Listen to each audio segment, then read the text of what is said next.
বাসায় থাকা অল্প কিছু উপকরণ দিয়ে এরকম মজাদার বিস্কিট পিঠা বানিয়ে যে কোনো সময় খাওয়া যায়। তো এখানে আমি ব্লেন্ডারে 2টা ডিম, চিনি আর একটু সয়াবিন তেল দিয়ে ব্লেন্ড করে নিয়েছি।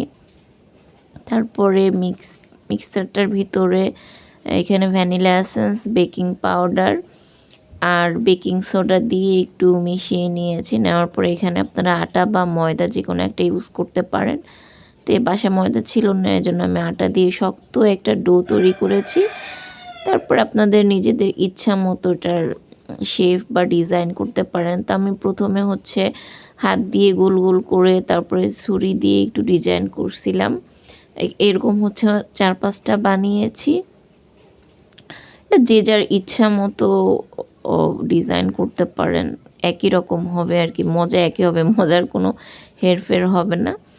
তো এই তো যেরকম মনে আসতেছিল সেরকম ডিজাইন করতেছিলাম। তো আরেকটাও হচ্ছে হাত দিয়ে বানিয়ে নিচ্ছি, মানে জাস্ট ডো থেকে একটুখানি নিয়ে গোল গোল করে তারপরে হচ্ছে লম্বা করে বিস্কিটের একটা শেপ দিব।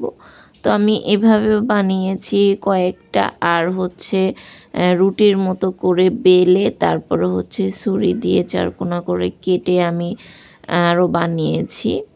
এই যে এটা একটু মোটা রাখতে হবে, বেশি আবার রুটির মতো পাতলা না, একটু মোটা রাখলে এটা আবার ফুলবে, বিস্কিটের মতোই হবে দেখতে, এই জন্য একটু মোটা রাখতে হবে।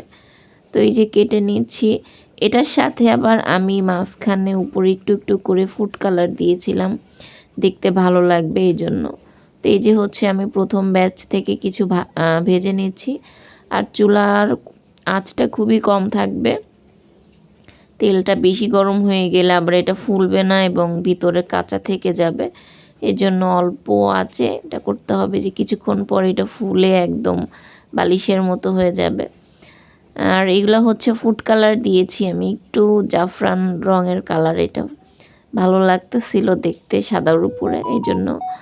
তো এটা আস্তে জালে হচ্ছে ভাজতে হবে, তাহলে ভিতরেও মজা হবে আবার উপরেও মজা হবে, না হলে উপরে মুচমুচা থাকবে, ভিতরে কাঁচা থেকে যাবে।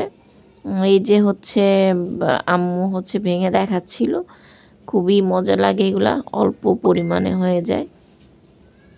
তো এই যে হচ্ছে তাবাসসুমকে খাওয়াচ্ছিলাম যে কেমন হয়েছে, ও বলছে যে মজা হয়েছে নাকি খেতে, আসলেই মজা লাগে খেতে এটা। এই তো